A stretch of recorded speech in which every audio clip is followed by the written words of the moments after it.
Sometimes you hear that voice inside your head. A few people aren't raising their hands because they're thinking, I don't have a voice inside my head. That's the voice.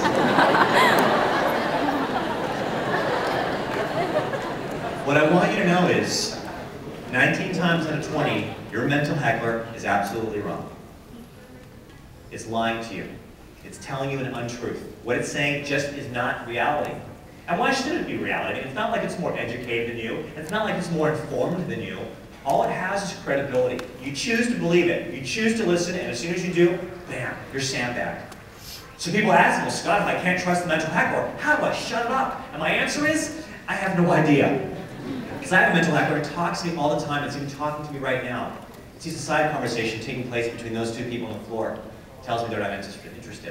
I noticed about 30 seconds ago that you right there in the black shirt that you yawned.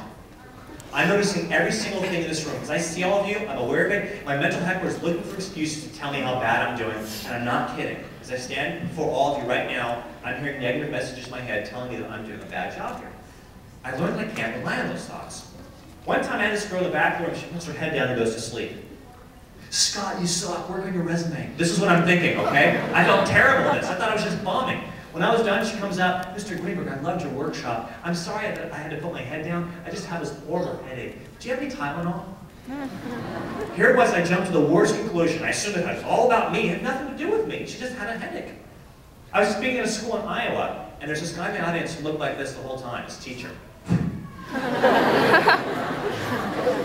I'm cracking jokes. You know what he's doing? I'm trying to tell inspiring stories. The whole time. The chatter in my head is telling me that I'm bombing. I felt so bad. When I was done, not only was his teacher the first person in line to buy one of my books, he even asked me to autograph it. He didn't look this way because he didn't like me. That's just how he looks.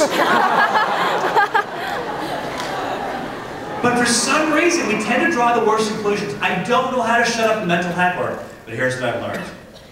You don't have to. You don't have to stop being insecure. As long as your insecurities don't stop you. As long as you're still taking action.